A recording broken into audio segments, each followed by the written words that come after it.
is what some might call being a category king or a queen, because the person who owns the industry owns 75% of that market share, and everybody else is fighting for 20+% of the space. What makes marketing 10,000% easier? 10,000% easier is the brand positioning that you hold in the prospect's mind, right? So let me give you an example. If some dude just graduated out of some financial class or something and was just assigned his financial advisory thing, right? And he goes out and he sits down with you at Starbucks and says, okay, what's the advice? And he says, save more than you spend, invest in long-term whatever, and put some money away from a rainy day. I don't know if that's what he would say. Let's pretend that's what he would say, right? And the very next day, you sat down at a Starbucks with Warren Buffett, and he gave you financial advice. And he said, well, save more than you spend, put some money away for a rainy day, and do long-term. Like, it's the exact same advice, but whose advice would you take? Clearly Warren Buffett's, right? Because of the position he holds in our mind. So if you think about any industry right now,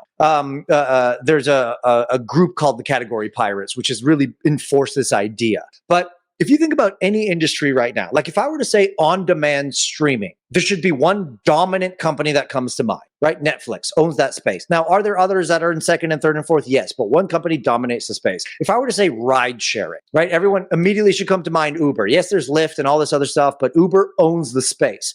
And so what we're talking about here is what some might call being a category king or a queen, because the person who owns the industry owns 75% of that market share, and everybody else is fighting for 20+% of the space, right? So one of our initial things that we need to do if we're going to market, if we're going to think about how I can become a more effective communicator and marketer in my space and how I can get people coming to me rather than me chasing them, is to create a market category. Because when you create a market category, you automatically become the leader in it. So when Netflix first came out, they didn't go around the whole world saying, hey, we're Netflix, we're Netflix, we're Netflix. What did they say? They said, how ridiculous is it that we've got to wait till Thursday at 7 p.m. to watch our favorite show? Isn't that stupid? And they created a problem and they identified a problem that we didn't even know we had. We're like, yeah, of course, we watch our show Thursday, 7 p.m. And they said, isn't that ridiculous, this appointment viewing? That's a silly idea.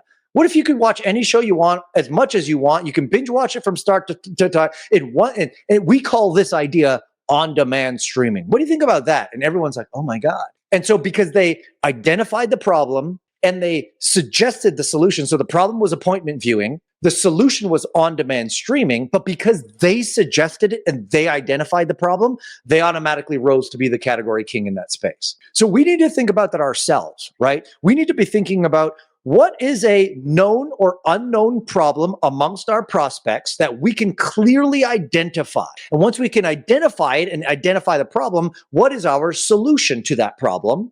And by doing both of those things and spending our marketing, not so much trying to acquire customers and clients, which we all want to do, of course, but also marketing the problem and the solution, because we're the people marketing it, we rise up into the space. Check out our YouTube or Spotify channel and don't forget to subscribe.